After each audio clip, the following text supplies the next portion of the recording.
والصلاة والسلام على سيدنا ومولانا محمد خاتم النبيين وعلى آله وأصحابه أجمعين وعلى كل من تبعهم بإحسان إلى يوم الدين. پچھلے کئی ہفتے ناغہ ہو گیا. سب سے پہلے تو میرے انتہائی مشفق بھائی حضرت مولانا مفتی احمد رفیع عثمانی صاحب، جس کے ساتھ ہمیشہ دامت برکاتہم کہنے کی عادت ہے اور آج ان کو رحمت اللہ علیہ کہنا پڑ رہا ہے، ان کی وفات کا واقعہ پیش آیا اور پڑھانے میں ساتھ، کھیل میں ساتھ، ہر چیز میں ایک طویل رفاقت اللہ نے عطا فرمائی. تو اس کی وجہ سے اس کا صدمہ بھی ظاہر ہے، غیر معمولی ہوا.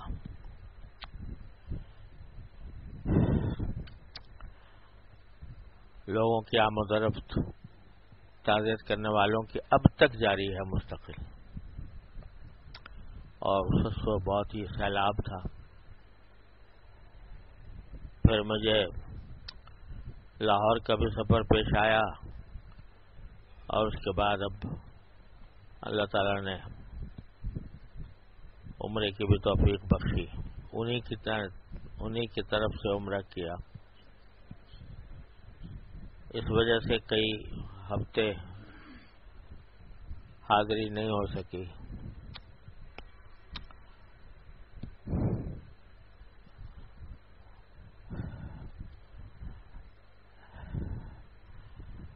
اس سے پہلے ایک دعا کا بیان شروع کیا تھا. چھوٹی سی دعا ہے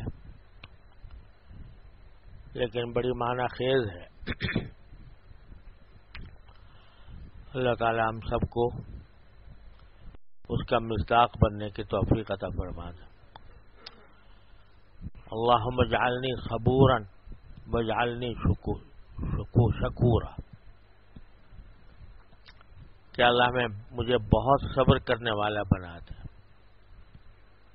اور بہت شکر کرنے والا بنا.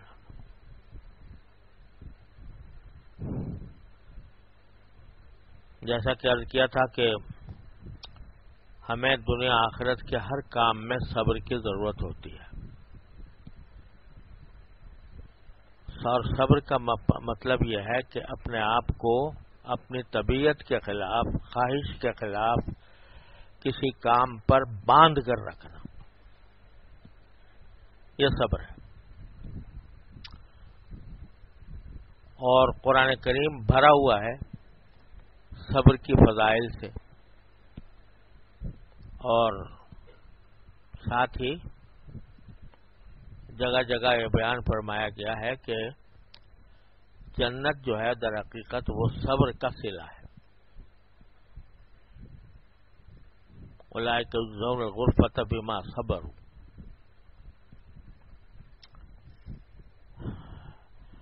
اور اس کے مقابل شکر ہے، یعنی باری تعالیٰ کی ہر نعمت پر شکر ادا کرنا. اور شکور مبالغے کا صیغہ ہے کہ بہت شکر ادا کرنے والا. اس کی تھوڑی سی تفصیل شاید پچھلے بیان میں عرض کی تھی. اللہ تعالی ہم سب کو عطا فرما دے. اس کے بعد اسی دعا میں ایک دوسرا جملہ ارشاد فرمایا گیا کہ وَجْعَلْنِي فِي عَيْنِي صَغِيرًا وَفِي أَعْيُنِ النَّاسِ كَبِيرًا. کہ اللہ مجھے اپنی نگاہ میں تو مجھے چھوٹا بنا دے اور لوگوں کی نگاہ میں مجھے بڑا بنا دے.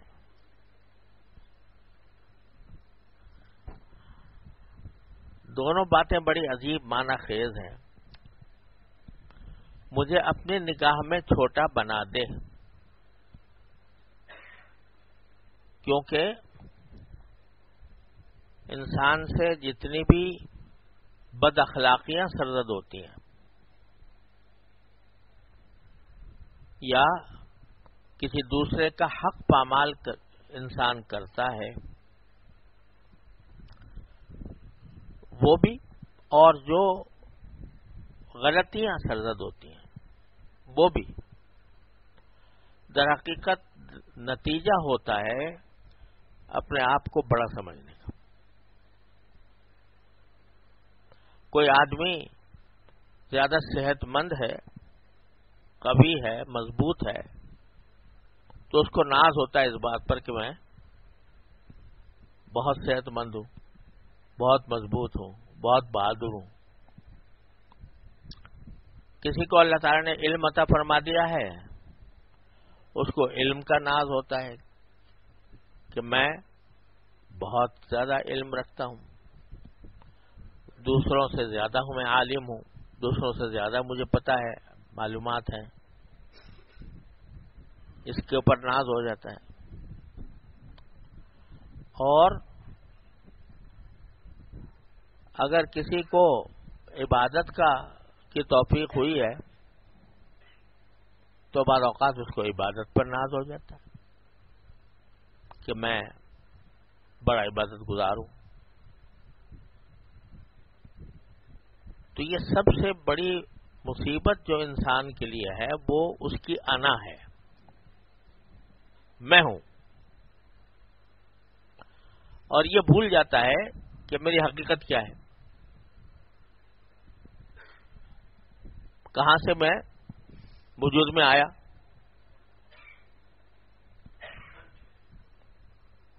قرآن شریف فرماتا ہے کہ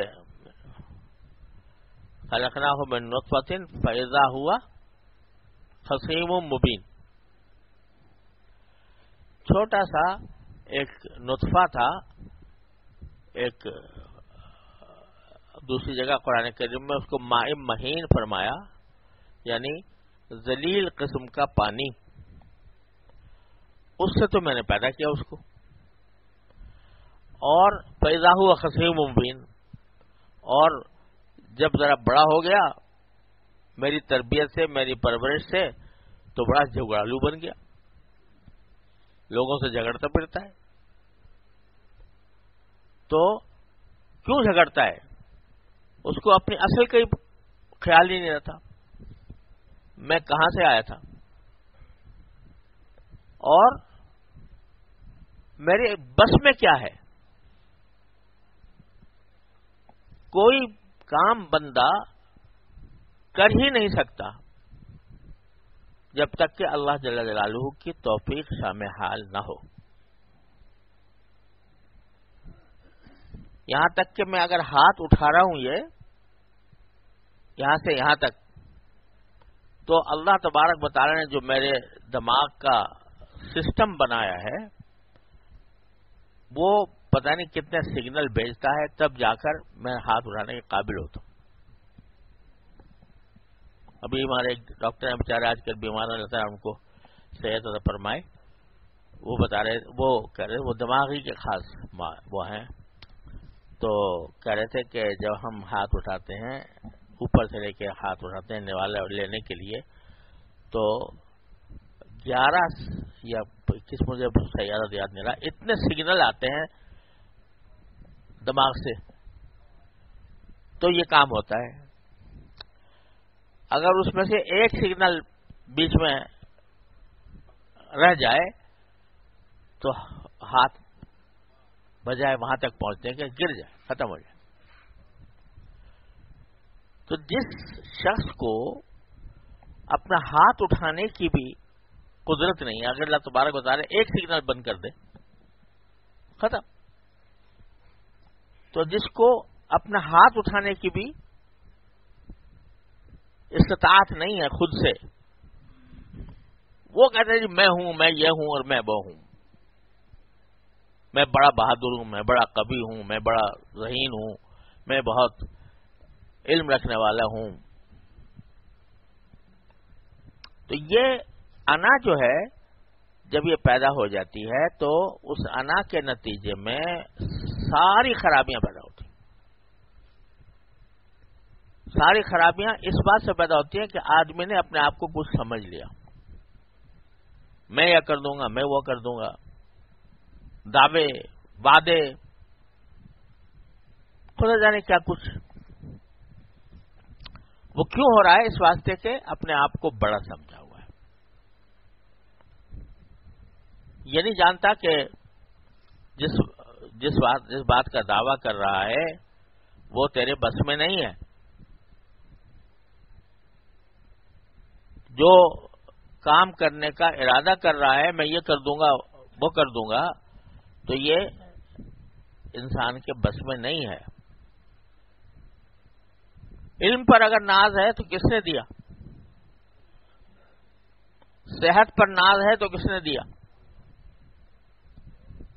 اور جب چاہے وہ چھین لے. میرے ایک پھوپھیزاد بھائی تھے، اللہ تعالیٰ ان کے مغفرت فرمائے، بڑے عابد زاہد آدمی تھے، بڑے عبادت گزار اور صاحب کشف. اور جوانی میں ان کی قوت کا عالم یہ تھا کہ وہ برف کی سیل جو ہے نا، برف کی سیل جو ہوتی ہے، ایسے ہاتھ مار کر توڑ دیتے تھے. تربوز کبھی کاٹا نہیں، ہاتھ مارا، دو ٹکڑے ہو گئے. اور یہ بات مشہور تھی ہمارے خاندان میں کہ وہ اللہ نے ان کو اتنی قوت دی ہے. اور جب بیمار ہوئے تو میں ان کی عیادت کے لیے گیا. یہاں نئی کراچی میں رہتے تھے. میں عیادت کے لیے گیا تو بستر پر لیٹے ہوئے تھے اور مصافحہ کرنے کے لیے ہاتھ جو ہے بڑی دقت سے بلند کیا انہوں نے مجھ سے مصافحہ کرنے کے لیے، اور فوراً یہ کہا کہ تقی، یہ وہی ہاتھ ہے جو برف کو کسی کو توڑ دیتا تھا.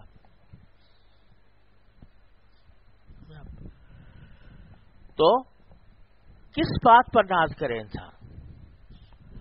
قوت، طاقت جس نے دی ہے وہ جب چاہے سلب کر لے، جب چاہے سلب کر لے. اس پر ناز کرو گے. علم جو کچھ اللہ تعالیٰ نے دے دیا اس کی نعمت ہے، اس کا شکر ہے. تو لیکن جب چاہے سلب کر لیں. میں اپنا تجربہ بتاتا ہوں کہ اللہ تعالیٰ نے بچپن سے لکھنے پڑھنے کے کام میں لگایا رکھا تو ہزارہ صفحات قلم سے نکلے الحمدللہ. اور یہ بھی اللہ تعالیٰ کا فضل و کرم ہوا کہ مجھے کچھ زود نبیسی، یعنی بات جو اگر کوئی لکھنی ہے تو جلدی سے لکھ لیا، پورا ہو گیا. لیکن سینکڑوں مرتبہ اللہ تعالیٰ نے یہ دکھایا کہ ہاتھ میں قلم لیے بیٹھا ہوں، مضمون بھی ذہن میں ہے، چلتا نہیں قلم، چلتا نہیں. اور بیٹھے وقت گزر گیا اور نہیں چلا. اللہ تبارک و تعالیٰ دکھاتے ہیں کہ جو کچھ تم نے اگر پہلے کیا ہے وہ بھی ہماری عطا تھی، اور جب چاہیں ہم تم سے سلب کر لیں. ہمارے حضرت والا حضرت عارفی قدس اللہ تعالیٰ سے فرمانے لگے کہ ایک مرتبہ میں کچھ لکھنا چاہ رہا تھا، دستخط کرنا چاہ رہا، دستخط ہی کرنا بھول گیا. دستخط کیسے کیا کرتا تھا؟ تو بھائی ناز کس بات پر؟ اس ناز کی بنا پر سارے جھگڑے کھڑے ہوتے ہیں. کیونکہ میں بڑا ہوں لہذا میرا حق ہے کہ میری لوگ تعظیم کریں. میرا حق ہے کہ مجھے بڑا سمجھا جائے. میرا حق ہے کہ میرے ساتھ لوگ بڑائی کا معاملہ کریں. اور میرا حق ہے کہ میں اپنی قوت اور اپنی طاقت، اپنے علم، اپنے عمل، اپنے اس چیز کا لوہا منواؤں. تو یہ انا جب پیدا ہو جاتی ہے تو وہ ساری خرابیوں کی جڑ ہوتی ہے. اب دیکھو یہ جو دعا ہم پڑھ رہے ہیں ابھی، اللہم اجعلنی صبورا واجعلنی شکورا واجعلنی فی عینی صغیرا. شکر صحیح معنی میں اس وقت ادا ہوتا ہے جب بندہ اپنی حقیقت کو جانے. شکر تو زبان سے تو کر لے گا آدمی، لیکن دل سے شکر تو اس وقت نکلے گا جب پتا ہو کہ میری حقیقت کچھ بھی نہیں ہے اور مجھے عطا کیا چیز کی گئی ہے. تو شکورا کے ساتھ اجعلنی فی عینی صغیرہ. اصل بات شکر جو ہے نا، شکر کیا ہے؟ شکر یہ ہے کہ کسی نے مجھے میرے ساتھ ایسا معاملہ کیا جس کا میں مستحق نہیں تھا. شکر تو اس کو کہتے ہیں نا. اگر فرض کرو کہ میرا قرضہ واجب ہے دوسرے کے ذمے، تو احسان تو میرا تھا نا کہ میں نے اس کو دیا قرض. وہ قرض واپس کرتا ہے تو اس قرض واپس کرنا اس کے ذمے واجب تھا. پھر بھی اگر میں شکر ادا کر دوں تو میری طرف سے ایک نیکی ہے، ایک احسان ہے. لیکن شکر واجب نہیں ہوتا اس بات پر کہ دوسرے نے میرا قرضہ واپس کر دیا.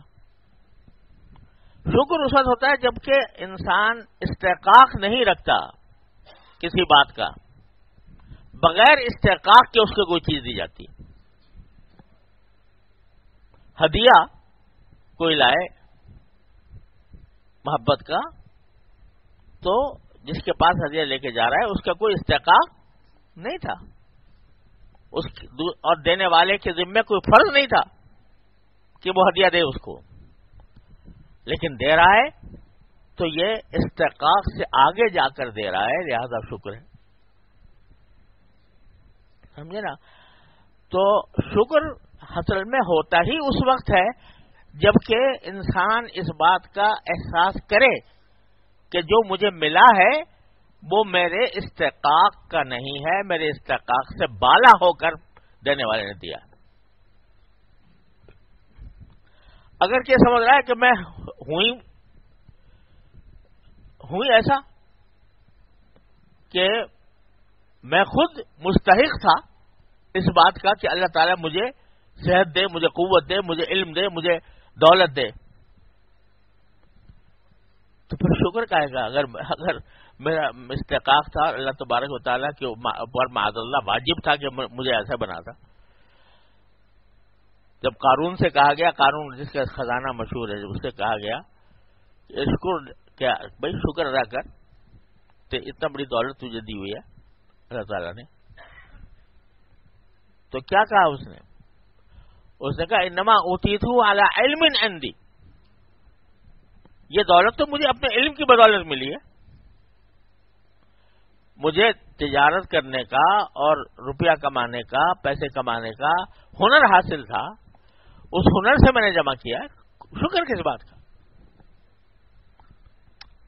تو وہاں وہ جو کہہ رہا ہے انما اوتیتہ علی علم عندی، اس واسطے کہ اپنی حقیقت سے بے خبر ہے اور اپنے آپ کو پتہ نہیں کیا سمجھتا ہے. تو اللہ تبارک و تعالیٰ نے ویسے ہی معاملہ بھی فرمایا فخسفنا به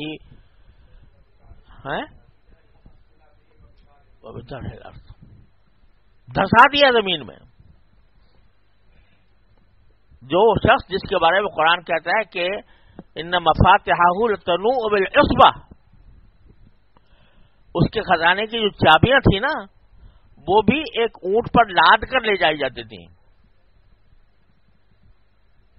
بڑی جماعت اس کو اٹھاتی تھی، اتنی بھاری چابیاں تھیں، اتنی زیادہ تھیں، اتنی بھاری تھیں. تو اس کی دولت کیسی ہوگی؟ لیکن وہ کہتا ہے کہ انما اوتیتہ علی علم عندی، کہ مجھے اپنے ہنر کی بدولت ملی تھی، لہذا شکر کرنے کے بعد اس کو جو ہدایت دی گئی تھی قرآن کریم میں اس کا ذکر ہے کہ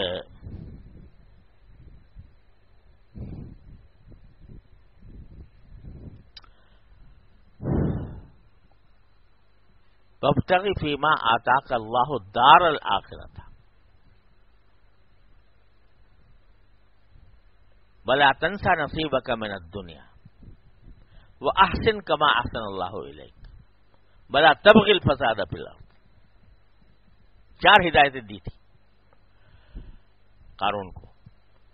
ایک یہ کہ ابتغ فیما آتاک اللہ الدار الآخرہ، جو تو کچھ اللہ نے دیا ہے اس کے ذریعے تو آخرت کا گھر تلاش کر. دنیا میں جو دولت تجھے دی ہے اس دولت کے ذریعے اپنی آخرت کو بہتر بنا. ابتغ فیما آتاک اللہ الدار الآخرہ. اور ساتھ میں کیا خوبصورت بات کہہ دی کہ ولا تنس نصیبک من الدنیا. ہم جو کہہ رہے ہیں کہ دنیا کی جو دولت ہے اس کو آخرت کا ذریعہ بنا، اس کا مطلب یہ نہیں کہ دنیا چھوڑ کے بیٹھ جا، بلکہ ولا تنس نصیبک من الدنیا.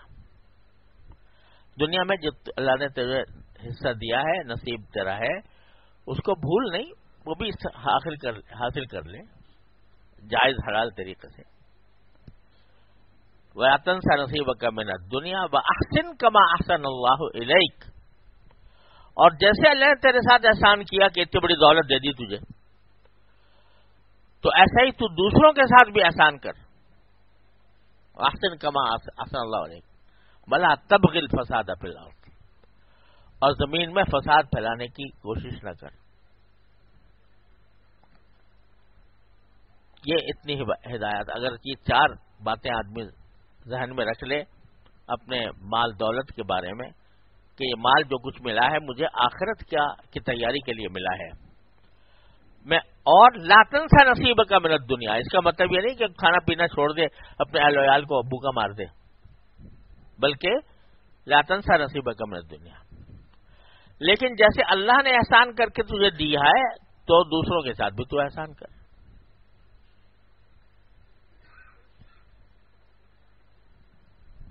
اور بلا تبغ الفساد فی الارض، زمین کے اندر فساد نہ پھیلا. یعنی جب دولت کو انسان مقصود بنا لیتا ہے، مقصود زندگی بنا لیتا ہے اور سمجھتا ہے کہ میرے اپنے ہنر سے جو کچھ حاصل ہوا ہے، انما اوتیتہ علی علم عندی، تو لازماً وہ زمین میں فساد کا سبب بنتا ہے. تو غرض کیا یہ رہا تھا کہ شکر جو ہے وہ صحیح معنی میں اس وقت تک ادا ہو ہی نہیں سکتا جب تک کہ عینی صغیرن کا آدمی مصداق نہ بنے. بھائی میں تو چھوٹا تھا، میں تو کسی قابل نہیں تھا، میں تو ایک ناپاک قطرے کی بوند سے میری پیدائش ہوئی ہے، اور اب بھی ہر قدم پر اپنی ہر نقل و حرکت میں محتاج ہوں کسی اور کا. محتاج ہوں کہ نہیں ہوں؟ بڑا بنتا ہے کہ بھئی تیز رفتار ہوں، میں بہت تیز رفتاری سے چلتا ہوں، ایک لمحہ نہیں گزر سکتا کہ ایک لمحے کے اندر اللہ چاہے ساری تمہارے چلنے کی طاقت طلب کر لے، ایک دم سے فالج گر گیا تو کیا ہوگا؟ وہی تیز رفتار، وہی بہادر، وہی قوت والا ڈھیر نظر آئے گا بستر کے اوپر. کس بات پر ناز؟ تو جب تک اجعلنی فی عینی صغیرا نہیں ہوگا اس حد تک شکر بھی ادا نہیں ہو سکتا. اس لیے جب یہ مانگا کہ اللہ مجھے صبر عطا فرما، اللہ مجھے شکر عطا فرما، تو ساتھ ہی یہ بھی مانگا کہ شکر ہو ہی نہیں سکتا جب تک کہ مجھے اپنی حقیقت میرے اوپر واضح نہ ہو. اب انسان جو ہے غفلت کے اندر جو ہے اس میں مبتلا ہو جاتا ہے، اپنے آپ کو بڑا سمجھنے لگتا ہے. وَإِنَّ الْإِنسَانَ لَكَفُورٌ، انسان جو ہے بڑا ناشکرا ہے. ناشکرا ہر حال میں، یعنی ناشکرا اس طرح ہے کہ جانتا نہیں کہ میری کوئی قوت میری اپنی نہیں ہے، کوئی صفت میری اپنی نہیں ہے، اس کے باوجود اپنے آپ کو بڑا سمجھتا ہے. اس لیے یہ جو جملہ ہے نا وَاجْعَلْنِی فِی عَینِی صَغِیرًا، یہ جو ہے بہت عظیم ہدایت کا سرچشمہ ہے. مجھ پر اپنی حقیقت واضح کر دیں کہ میں کچھ نہیں کر سکتا بغیر اللہ جل جلالہ کی توفیق کے. نہ دنیا کا کوئی کام کر سکتا ہوں، نہ آخرت کا کوئی کام کر سکتا ہوں بغیر اس کی توفیق کے. میرا کام صرف اتنا ہے کہ ایک خواہش دل میں پیدا ہوتی ہے، اس کا میں ارادہ کر لیتا ہوں، اس ارادے کی ماہیت بھی کچھ مجہول ہے. بس اس کام کو پھر بناتا وہی ہے. ارادہ خیر کا کر لوں تو وہ خیر کا ارادہ پورا کرا دیتا ہے، شر کا کر لوں شر کا ارادہ پورا کر دیتا ہے. لیکن میرے بس میں کچھ نہیں. یہ جو کہا جاتا ہے تواضع، یعنی حضرات فقہاء کرام جن فضائل کے لیے کوشش کرتے ہیں کہ فضائل حاصل ہو، ان میں ایک اہم چیز ہے تواضع. تواضع کیا ہے؟ اپنی حقیقت کو سمجھنا. یہ کیا تواضع نہیں کہ میں ناکارہ ہوں، ناچیز ہوں. سمجھے؟ زبان سے یہ کہہ دینا کہ بھائی میں ناکارہ ہوں، ناچیز ہوں، احقر ہوں، تو یہ تواضع نہیں ہے. تو تواضع یہ ہے کہ یہ حقیقت اپنے انسان کے ہر وقت پیش نظر رہے کہ میری حقیقت کچھ نہیں.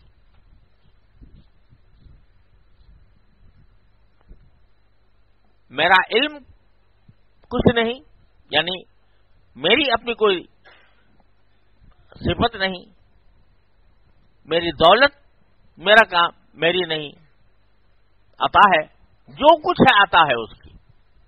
علم ہے تو اس کی عطا ہے، دولت ہے تو اس کی عطا ہے، قوت ہے تو اس کی عطا ہے.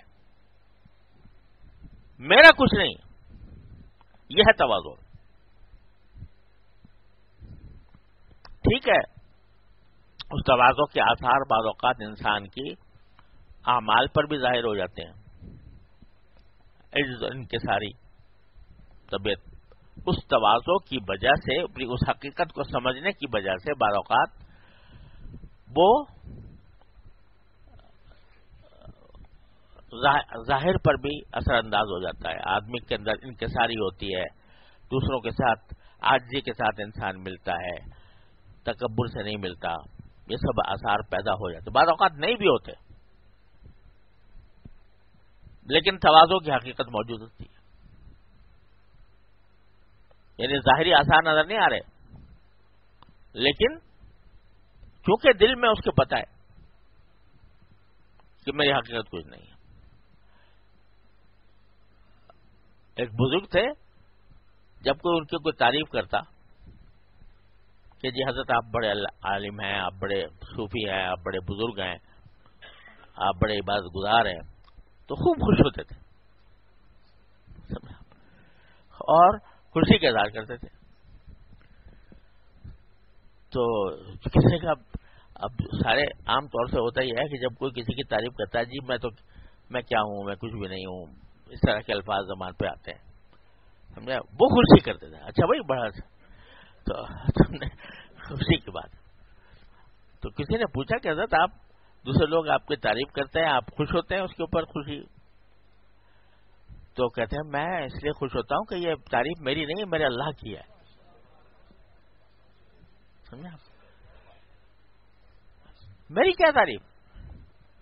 اگر کوئی کہہ رہا ہے کہ تم بڑے اچھے ہو، بڑا عالم بہت ہو، تو یہ تو میرے اللہ کی تعریف ہے کہ جس نے مجھے علم عطا فرمایا. اگر کوئی کہہ رہا ہے تم عبادت گزار زیادہ ہو، تو یہ میری تعریف نہیں، اللہ کی تعریف ہے جس نے مجھے عبادت کی توفیق بخشی. تو جو کوئی میری تعریف کرتا ہے حقیقت میں اللہ کی تعریف کر رہا ہے. الحمدللہ کے معنی کیا ہے؟ ساری تعریفیں اللہ کی ہیں. کوئی آدمی کہے یہ بلڈنگ بڑی خوبصورت بنی ہوئی ہے، تو کہے کی تعریف ہے؟ وہ تعریف اس کے بنانے والے کی ہے. یہ باغ بڑا خوبصورت ہے، تو وہ تعریف باغ کی کیا ہوتی ہے؟ جس نے وہ باغ بنایا اس کی. تو اس لیے وہ کہتے ہیں کہ میں خوش ہوتا ہوں. تو بعض اوقات تواضع کے اثرات انسان کے ظاہری اعمال و افعال پر بھی آ جاتے ہیں. اس کے اندر عجز بھی پیدا ہوتا ہے، انکسار بھی پیدا ہوتا ہے، لوگوں کے ساتھ نرمی کا رویہ بھی ہوتا ہے. اور بعض اوقات نہیں آتے. ظاہری طور پر اس کے چہرے پر، اس کے انداز و ادا پر، اس کے نقل و حرکت پر تواضع کے آثار نظر نہیں آ رہے، لیکن پھر بھی حقیقت میں متواضع ہے، اس لیے کہ وہ جانتا ہے کہ میں کچھ نہیں. اگر وہ سمجھتا کہ دل میں سمجھتا کہ میں عالم ہوں، میں فلانا ہوں، تو ہوتا بے شک تواضع کے خلاف. لیکن وہ جانتا ہے کہ ہے تو بس اللہ میں نے مجھے عطا کر دیا. اب اور بتاؤ، اگر ایک آدمی خوبصورت ہے، کیا وہ انتظار کرے اس بات سے کہ میں خوبصورت ہوں؟ کوئی آدمی صحت مند ہے تو انکار کرے کہ میں صحت مند نہیں ہوں، لیکن وہ یہ ضرور اندر دل میں اس کے موجود ہو کہ یہ میری اپنی ذاتی صفت نہیں ہے. نہ صحت میری ذاتی صفت، نہ قوت میری ذاتی صفت، نہ علم میری ذاتی صفت. جو کچھ ہے وہ میرے مالک کی عطا ہے. یہ ہے بجعلنی فی عینی صغیرہ، کہ مجھے اپنے آنکھ میں مجھے چھوٹا بنا دے. جس دن یہ کام ہو گیا کہ انسان کو اپنی حقیقت واضح ہو گئی اور وہ اپنے آنکھ میں چھوٹا بن گیا، تو سارے رذائل کی بنیاد کٹ گئی، جڑ کٹ گئی. آپ ذرا سوچو، حسد کیوں ہو رہا ہے دوسروں سے؟ حسد اس لیے ہو رہا ہے، حسد جو ہے وہ در حقیقت ایک طرح سے تقدیر پر اعتراض ہے، اللہ تعالیٰ کی تقدیر پر اعتراض ہے کہ یہ آگے بڑھ گیا، مستحق تو میں تھا کہ وہ آگے بڑھتا، اور یہ آگے بڑھ کر یہ جو آگے بڑھا ہے تو یہ میرے لیے ایک مصیبت ہے، کیونکہ میرا حق تھا کہ میں آگے بڑھتا، یہ مجھ سے آگے بڑھ گیا. بھائی تیرا حق کس بات پر تھا؟ اس واسطے کہ تو اپنے آپ کو چھوٹا نہیں سمجھتا، تبھی تو حسد ہو رہا ہے، تکبر ہو رہا ہے. کس وجہ سے ہو رہا ہے؟ اس واسطے کہ تیرے اوپر اپنی حقیقت واضح نہیں، میری کوئی حقیقت کیا ہے. اب یہ جناب حضرت ہمارے حضرت حکیم المقدس صلی اللہ تعالی وسلم نے اپنے اخبار میں لکھا، فرمایا کہ ایک شخص تھا، اس سے پوچھا کوئی اس کو کچھ بات ناگوار ہو گئی دوسرے کی، تو اس نے کہا تو جانتا نہیں میں کون ہوں؟ بے بکسر ہوتا ہے نہیں ہوتا ہے؟ تو جانتا نہیں میں کون ہوں، مطلب کہ تو میری عظمت سے میں تو بے خبر ہے، تو میری بڑائی سے بے خبر ہے، تو اس واسطے میرے ساتھ معاملہ کر رہا ہے۔ تو ایک نے کسی موقع پر کہہ دیا کہ جانتا نہیں میں کون ہوں؟ تو اس نے کہا خوب جانتا ہوں، تو کون ہے؟ اولو کا نطفۃ قذرہ، تیری ابتدا تو ایک گندے پانی سے ہوئی تھی، بآخرو کا جیفۃ، ہاں اس میں تھا اولو کا نطفۃ مضرہ بآخرو کا جیفۃ قذرہ، ابتدا تو تیری ہوئی تھی کیسے؟ گندے پانی سے، اور انتہا تیری ہوگی اس طرح کہ تو مردار ہوگا، بدبودار۔ جب تیری موت آ جائے گی، گھر والے بھی اپنے گھر میں رکھنے کو تیار نہیں ہوں گے، بدبو اٹھ جائے گی تیرے جسم سے، آخری انجام تیرا یہ ہے۔ وفی ذالک فیما بین ذالک تحمل القذرہ، عذرہ،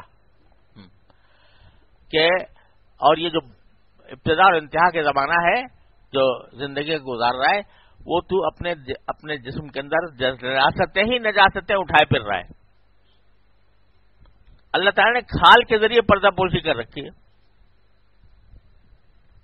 ذرا سا کھال پہ کہیں رسہ لگا دو، اندر سے خون نکلے گا، کہیں سے پیپ نکلے گی، کہیں سے پیشاب نکلے گا، کہیں سے پیخانہ نکلے گا، تو سارے یہ حالت ہے۔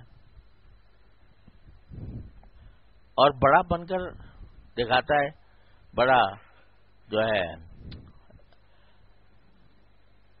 خوبصورت بن کر اور اعلی لباس پہن کے باہر نکلتا ہے۔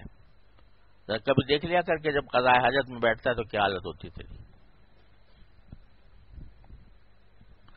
غرض یہ جڑ ہے ساری برائیوں کی کہ بندہ اپنے آپ کو صغیر نہ سمجھے بلکہ کبیر سمجھے۔ تو اجعلنی فی اعین الناس، اجعلنی فی عینی صغیرہ، مجھے اپنے آنکھ میں، اپنے نگاہ میں چھوٹا بنا دے۔ اللہ تعالیٰ ہم سب کو عطا فرما دے، یہ ہے حقیقی تواضع۔ لیکن ساتھ ایک اور جملہ ساتھ میں اس کے برعکس تناقض بظاہر نظر آتا ہے کہ دوسرا جملہ یہ کہہ دیا، یا اللہ مجھے اپنی آنکھ میں تو چھوٹا بنا دے، دوسرے لوگوں کی نگاہ میں بڑا بنا دے۔ فی اعین الناس کبیرہ، میں اپنی نگاہ میں تو چھوٹا ہوں اور دوسروں کی نگاہ میں بڑا ہوں۔ یہ کیا بات ہو گئی کہ دوسرے کی نگاہ میں بڑا ہوں؟ تو بتا یہ دیا کہ حقیقت تو بے شک تیری ہے بالکل ایسی کہ جس کا کوئی اس میں کوئی طاقت نہیں، اس میں کوئی قوت نہیں، اس میں کوئی صفت نہیں۔ لیکن اگر دنیا جو ہے وہ تجھے اسی طرح تیرے ساتھ برتاؤ کرنا شروع کر دے جیسے پیشاب پخانے سے کرتی ہے، سمجھے، تو تیرا جینا محال ہو جائے، سمجھے نا، تیرا جینا محال ہو جائے۔ تو اپنی حقیقت تو بے شک سمجھ لے تو کہ تیری ہے تو نجس ناپاک چیز تھی اور اس سے تو بنا تھا،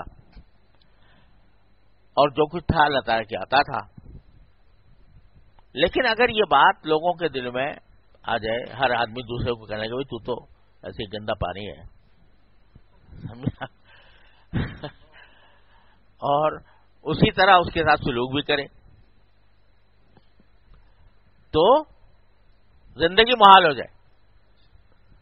لہذا اگر دونوں کے لوگوں کے نگاہوں میں کوئی وقات نہ ہو تو زندگی بیکار ہو جائے۔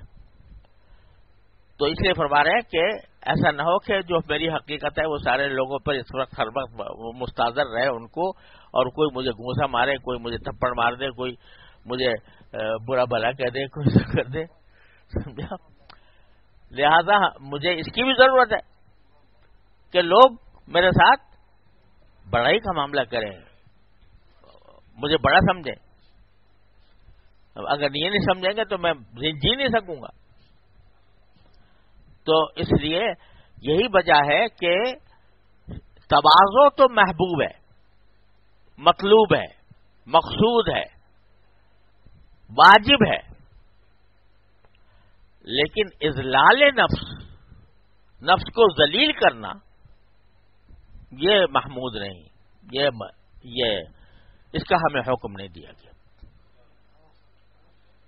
نفس کو ذلیل کرنے کا حکم نہیں دیا گیا. نفس بھی اللہ تعالیٰ کی عطا ہے، سمجھے نا، وہ اس کی نعمت ہے.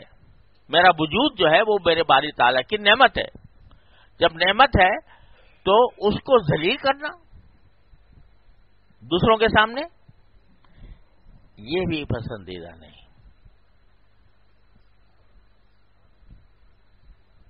تذلیل کرنا نفس کی. اسی لیے دیکھو حدیث میں فرمایا نبی کریم صلی اللہ علیہ وسلم نے کہ اللہ تعالیٰ اس بات کو پسند فرماتا ہے کہ اس کی نعمتوں کے اثرات اس کے وجود پر نظر آئیں. ہے تو دولت مند آدمی اور خوب امیر ہے، کمیر کبیر ہے، اور بالکل پھٹے پرانے لیترے پہن کے کپڑے پہن کے پھر رہا ہے. یہ بات اللہ تعالیٰ کو پسند نہیں ہے. کوئی سمجھے، کوئی بیوقوف یہ سمجھے کہ جب میں ہوں ہی بیکار اور ناپاک تو کپڑے بھی میں ایسے ہی پہنوں جو ناپاکوں کے ہوتے ہیں تو بیوقوف ہے، سمجھے نا. ٹھیک ہے جو تو اپنی ذات میں کچھ نہیں، لیکن اللہ تعالیٰ نے نعمتیں تو تجھے دی ہیں. اس نعمتیں کیا دی ہیں کہ تجھے قوت دی ہے، کچھ صحت دی ہے، کچھ تجھے پیسہ دیا ہے. تو اس نعمت کا شکر کا ایک حصہ یہ بھی ہے کہ تیرے جسم پر، تیرے وجود پر اس نعمت کے اثرات نظر آئیں. اللہ تعالیٰ اس کو پسند کرتا ہے. تو ہے تو دولت مند اور بھیک مانگ رہا ہے سڑک پہ، سمجھے، یا اس طرح بیٹھا ہے جیسے کہ بھکاری ہوتا ہے. تو یہ مقصود نہیں ہے. نہ یہ تواضع ہے اور نہ یہ مقصود ہے. تواضع مقصود ہے، اذلال تذلیل مقصود نہیں. تو تذلیل نہیں چاہیے. تو تذلیل اگر کرے گا انسان تو دوسرا اس کو کھا جائے گا اگر اپنے آپ کی تذلیل کرے گا. ہمارے حضرت والا واقعہ سنایا کرتے تھے ایک صاحب کا، بزرگ کا. تو عالم تھے بڑے. تو کسی نواب صاحب نے ان کو دعوت دی تھی، وہ اپنے گھر میں ان کو رہے ان کے گھر میں. رات کا وقت تھا. وہاں اس زمانے میں اٹیچ بات کا تو قصہ ہوتا نہیں تھا. تو جو رات کو ضرورت پیش آئی غسل خانے جانے کی، تو اب تھے وہ بیچارے اپنا سادہ قسم کے بزرگ تھے. تو جا رہے تھے تو وہ چوکیدار پہچانا نہیں کہ مہمان ہیں نواب صاحب کے. چوکیدار نے اٹھا کے ان کو بلٹ اڑا لیا. کون ہے؟ تو حضرت انہوں نے جواب دیا، ہمیں بڑے مولانا صاحب ہمیں بڑے مولانا صاحب. اب وہ ایک دم سے اس کے اوپر چل گیا. تو حضرت ہمارے فرماتے تھے کہ اگر وہ اس وقت کہتا ہے جی میں تو مسکین عاجز آدمی ہوں، تو لٹ تو پڑ گیا تھا اس کے سر. تو یہ ہے فی اعین الناس کبیرہ. کہ ہوں تو میری اپنی ذات میں تو کوئی حقیقت ہے نہیں، اور مجھے ایسے ہی اللہ تعالیٰ ہمارے دل میں بھی ایسی بات پیدا کرے، لیکن دوسروں کے سامنے ایسا نہ ہو کہ ہم وہ چھوٹے ہو کر اور ان کے نگاہ میں چھوٹے ہو کر ان کے نگاہ میں بے توقیر ہو جائیں، ان کے بقت ختم ہو جائے ہماری، اور ہم اپنے آپ کو ذلیل کر لیں دوسرے لوگوں کے سامنے. تو ذلیل ہونا پسند نہیں، سمجھے نا. اور تواضع کرنا پسند ہے. اب کہاں تواضع ہو رہی ہے اور کہاں تذلیل ہو رہی ہے، اس کی پہچان ہر ایک آدمی کے بس کا کام نہیں ہے. شیخ بتاتا ہے. سمجھے آپ؟ یہ صحبت سے حاصل ہوتی ہے، یہ صحبت سے حاصل ہوتی ہے یہ بات کہ آدمی متواضع ہو، اپنے آپ کو ذلیل کرنے والا نہ ہو. عزت نفس ہو، تکبر نہ ہو. عزت نفس ہو، کیا مانا کہ یہ میرا وجود جو ہے یہ بھی میرے مالک کی عطا ہے،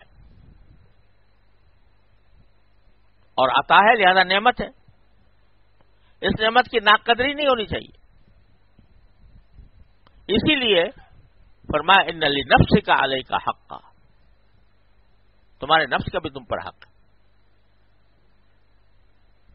دو صحابہ کے ساتھ یہ واقعہ پیش آیا.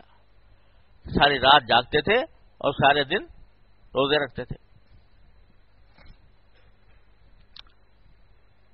ان کی جو اہلیہ تھیں وہ ایسے ہی معمولی کپڑوں میں پھرتی رہتی تھی. کوئی خاص، جیسے گھر میں بھی عورتیں اپنے شوہر کے لیے بناؤ سنگار کرتی ہیں، وہ کچھ بھی نہیں کرتی تھی. پوچھا گیا تو کہا جی میرے شوہر کو تو کچھ دنیا کی خواہش ہی نہیں ہے. وہ ساری جب آتے ہیں ساری رات نماز پڑھتے رہتے ہیں اور دن آتا ہے تو روزہ رکھتے ہیں. تو رسول کریم صلی اللہ علیہ وسلم نے بلایا اور بلا کر کہا ایسا کرتے ہو؟ کہ جی حضرت کرتا ہوں. کہا کہ نہیں، یہ سب رات کو سو بھی اور عبادت بھی کرو، روزہ بھی رکھو اور کبھی افطار بھی کرو. اور فرمایا ان لنفسک علیک حقا، تمہارے جان کا تم پر حق ہے. وَإِنَّ لِعَيْنِكَ عَلَيْكَ حَقًّا، تمہاری آنکھ کا بھی حق ہے کہ اس کو آرام دو. اور نَ لِزَوْجِكَ عَلَيْكَ حَقًّا، تمہاری بیوی کا حق ہے. تمہارے نَ لِزَوْرِكَ عَلَيْكَ حَقًّا، تمہارے مہمانوں کا حق ہے تم پر. تو یہ فرمایا کہ نفس کا حق ہے. نفس کا حق کیا ہے؟ کہ اس کو ذلیل نہ کرے بندہ. ان میں سے نفس کے حقوق میں سے یہ بھی ہے. اسی لیے خودکشی حرام ہے. خودکشی کیوں حرام ہے؟ کہ یہ جان میری اپنی تھوڑی ہے، یہ میری اپنی نہیں ہے، یہ کسی کی عطا ہے. تو میں اس کی ناشکری کر کے اگر اس کو قتل کروں گا تو جہنم کا مستحق ہوں گا. اسی طرح نفس کو جو اس کے حقوق ہیں وہ ادا نہ کرنا، اس کو ذلیل کرنا، یہ بھی شریعت کے خلاف ہے. لہذا فرمایا کہ اللہ مجھے اپنے نگاہ میں تو چھوٹا بنا دے اور دوسروں کے نگاہ میں بڑا بنا دے.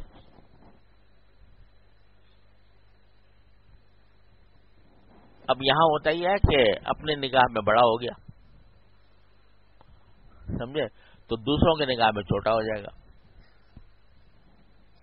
سمجھے، متکبر اگر تکبر کرتا ہے اور لوگوں کو اندازہ ہوتا ہے کہ اس میں تکبر ہے تو لوگ اچھا سمجھیں گے برا سمجھیں گے؟ برا سمجھیں گے. کسی نے بڑی بہترین مثال دی ہے کہ متکبر کی مثال ایسی ہے جیسے کوئی پہاڑ کی چوٹی پہ کھڑا ہو. پہاڑ کی چوٹی پہ کھڑا ہو تو اوپر سے لوگوں کو دیکھتا ہے تو چھوٹے چھوٹے نظر آتے ہیں، اور لوگ جب اس کو دیکھتے ہیں تو وہ چھوٹا نظر آتا ہے. نیچے سے لوگ دیکھ رہے ہیں تو وہ پہاڑ پہ کھڑا ہے تو اتنا نظر آ رہے گا، اور وہ ساری دنیا کو دیکھ رہا ہے تو وہ چھوٹی چھوٹی نظر آ رہی. متکبر کو دنیا کبھی پسند نہیں کرتی، سمجھے نا. تو اس واسطے تکبر جو ہے وہ اس تواضع کے ساتھ مل نہیں سکتا، اور وہ انسان کو حقیقت میں دوسروں کی نگاہ میں کم کر دیتا ہے. رسول کریم صلی اللہ علیہ وسلم جو اصل طریقہ ہے وہ بتا رہے ہیں اور وہ مانگ رہے ہیں کہ اللہ مجھے اپنی آنکھ میں تو کم کر دے اور دوسروں کی نگاہوں میں بڑا کرتے ہیں. اور یہی منتہا ہے ایک انسان کا. تو کیا جملے ہیں ایک ایک لفظ میں. اللہم اجعلنی صبورا واجعلنی شکورا واجعلنی فی عینی صغیرا وفی اعین الناس کبیرا. اگر یہ 4 باتیں ہو جائیں، صبر کرنے والا بہت بن جائے بندہ، شکر کرنے والا بہت بن جائے، اپنے نگاہ میں اپنے آپ کو کی حقیقت واضح ہو جائے، اور دوسرے لوگوں کی نگاہ میں اتنا ہو جائے کہ اس کی بے عزت نہ ہو، بے وقات نہ ہو، تو بس مقصود حاصل ہے انشاءاللہ. اللہ تعالی ہم سب کو اس کی توفیق عطا فرما دے. اللہ تعالی صبر بھی دے اور شکر بھی دے اور اپنی حقیقت پر بھی مطلع رکھے ہر وقت. یعنی یہ استحضار رہے، جب کبھی غصہ آئے، جب کبھی اپنے دل میں بڑائی پیدا ہو تو فوراً دل چلا جائے، ذہن چلا جائے اس طرف کہ میری حقیقت کیا ہے. اولم یر الانسان انا خلقناہ من نطفۃ فاذا هو خصیم مبین. یہ حقیقت مستحضر ہو جائے، یاد ہو جائے، وقت پر ذہن میں آ جائے تو پتہ نہیں کتنی خرابیوں کا، کتنے فساد کا سد باب ہو جائے. اللہ تعالیٰ اپنے فضل و کرم سے، اپنے رحمت سے ہم سب کو عطا فرما دے اور اپنی حقیقت ہم پر واضح فرما دے.